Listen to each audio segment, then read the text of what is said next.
What's good, people? Thank you for joining me. My name's Dave, in case you did not know that. And today I would like to discuss me. Well, my son, he is officially with his grandmother. He has been with her now for a week and 2 days. I hope he's having a wonderful time. I haven't heard much from him, and I haven't heard much from his grandmother. She's been taking pictures of her dogs, but not her grandson, the one she hardly ever sees. But I'm sure he's having a great time, making wonderful, beautiful memories. I miss him. It's been super quiet in my house without him, as I'm sure most of you people with kids understand that. And yeah, without the children, it becomes super eerily quiet. Now, I would have never imagined this back when I was 18 or 19.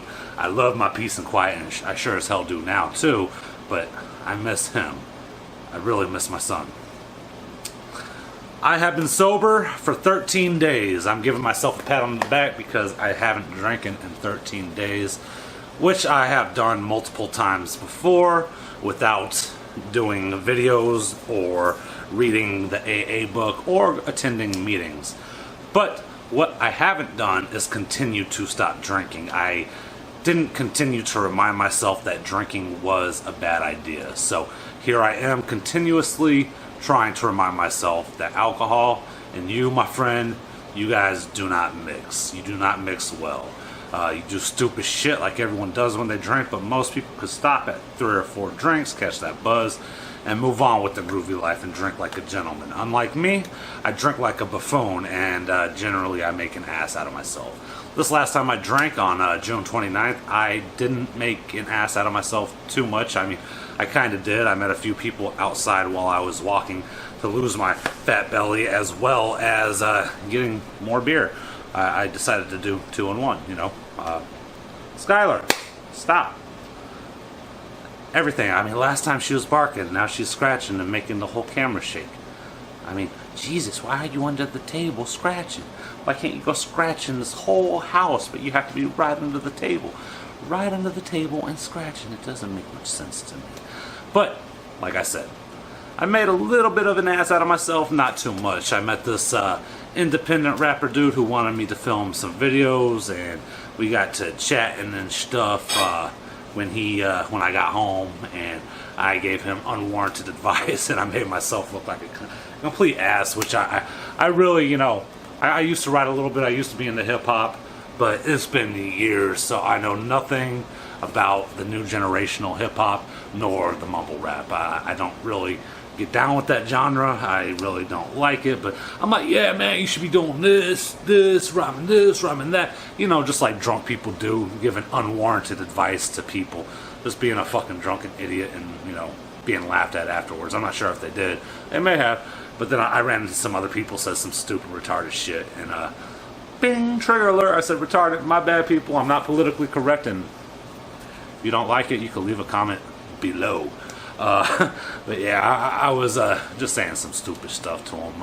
Nothing too embarrassing. I didn't really regret any of those actions. Like sometimes I decide to drunken Facebook, which is never a good thing. If you are drunk, stay away from Twitter, stay away from Facebook. It doesn't mesh well, as I'm sure most of you are aware of. But I did wake up in the humility of my hangover. And every time I drink, I wake up with a hangover. And it's not like, oh man, I must have had a good night because I don't remember. Oh man, I kind of feel this. Every time I wake up with a hangover, I feel a sense of guilt.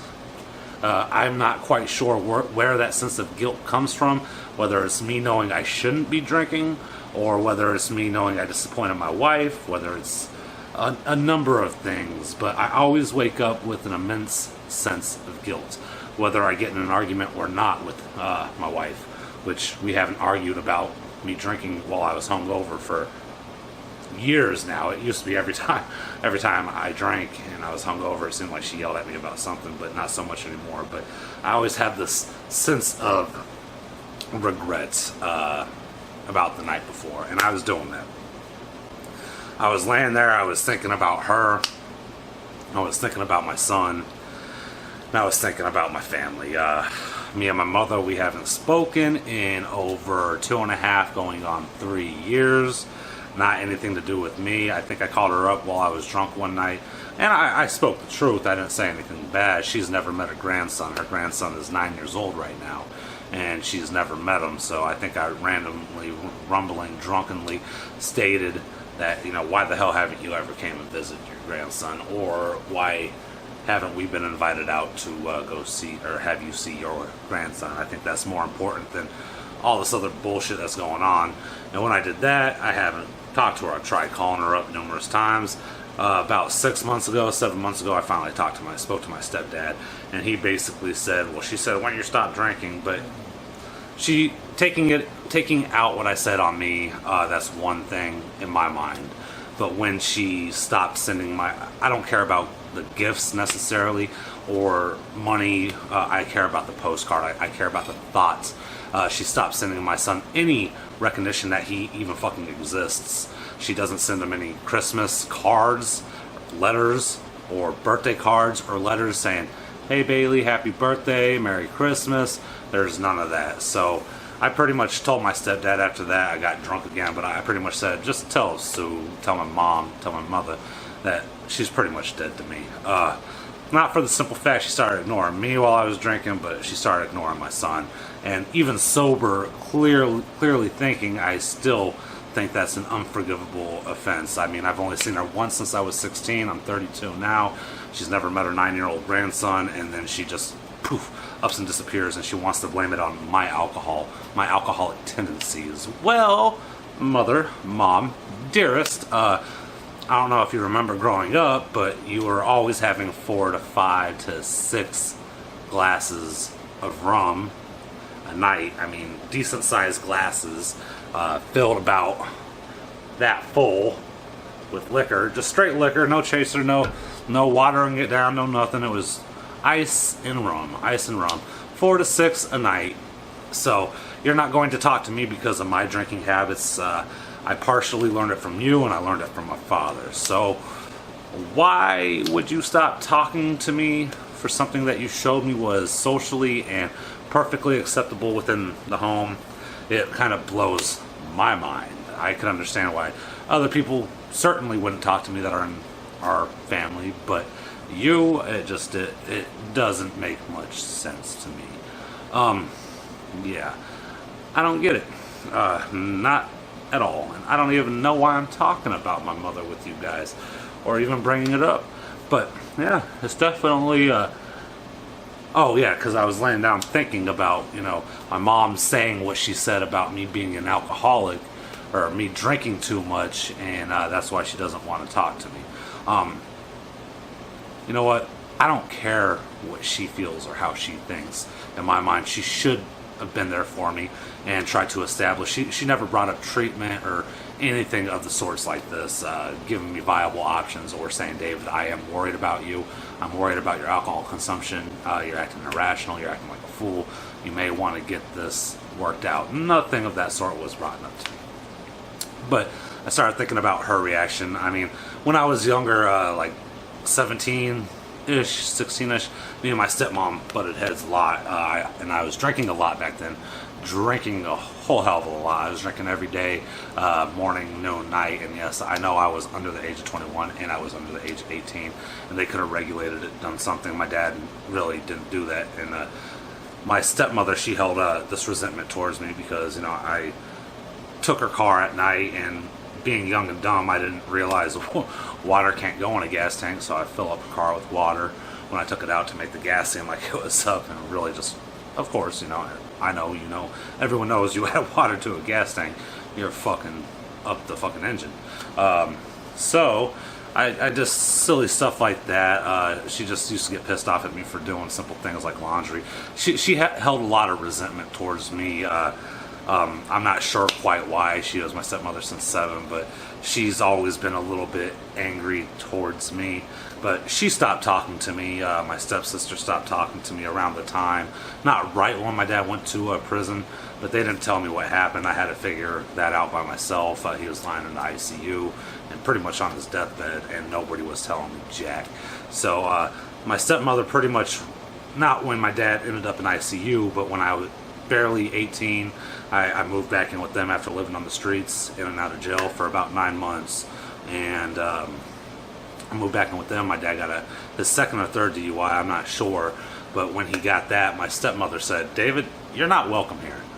So she pretty much booted me out. We talked occasionally in between that. It was never good conversations. It was just telling me, or her telling me, how worthless I am and pretty much how I will never amount to anything. So all in all, I stopped calling her up when things were kind of going crazy in my mind. You know, everyone has that person, that shoulder, that confidant that they lean on when things are just, the world is too much and it's just leaning on your shoulders and there's just too much to take.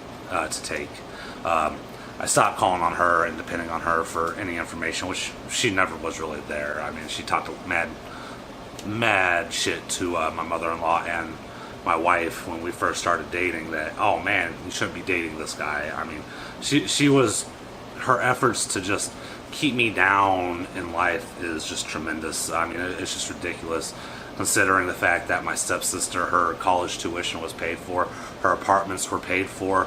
Up until, I have to say, probably like 4 or 5 years ago, her apartments and everything were paid for while I was living on the street, no helping hand. My dad was even reluctant to co-sign on my first apartment, but I needed a co-signature to obtain my first apartment, as they're basically paying for my stepsister to live. They wanted me to really be hurting, which is unfortunate, and it did diminish my self-esteem quite a bit, which is acceptable. I mean, I believe. Yeah, her and my stepsister pretty much, they stopped talking to me, which that means her whole side of the family stopped talking to me. I guess you'd call him my step-uncle. I always know him as my uncle.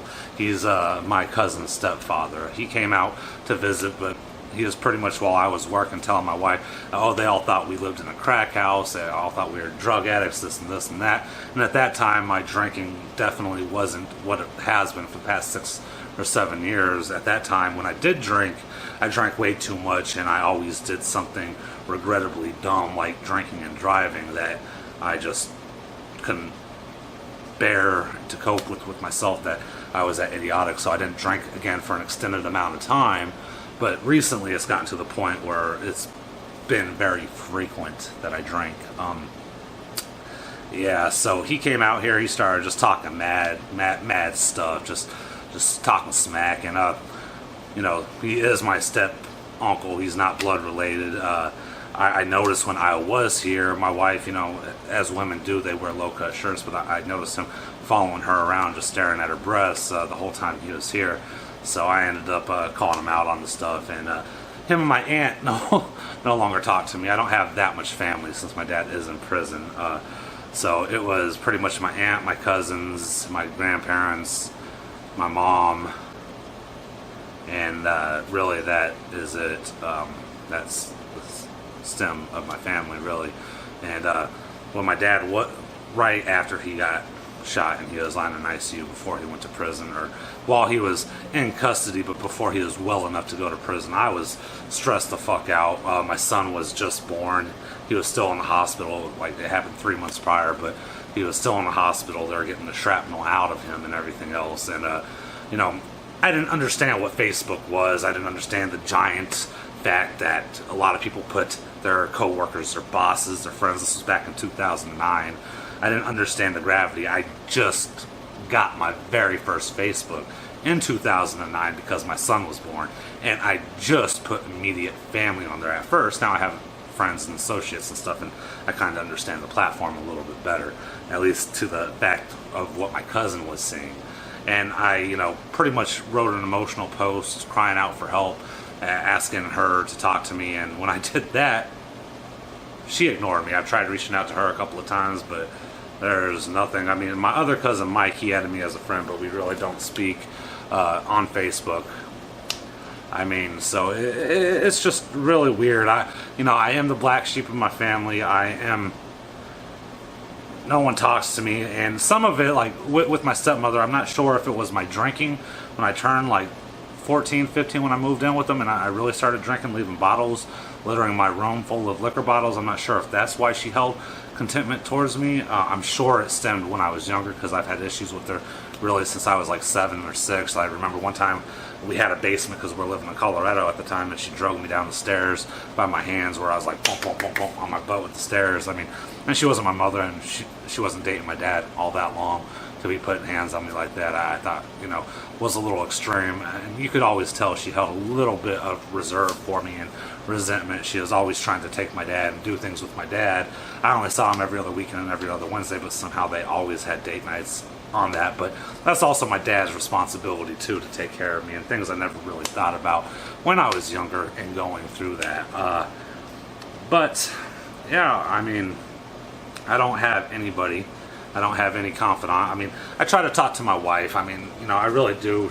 She's supposed to be my rock. She's supposed to be understanding. But, I mean, even when my dad was shot and lying in the ICU, she pretty much told me to get over that. I didn't want to tell her about my uncle recently passing, because I knew she wouldn't be there to console me. It eventually slipped out because of some other stuff. And a few minutes later, she's yelling at me about what I'm choosing to watch on the TV, so it's like there's no consoling. It's all about her.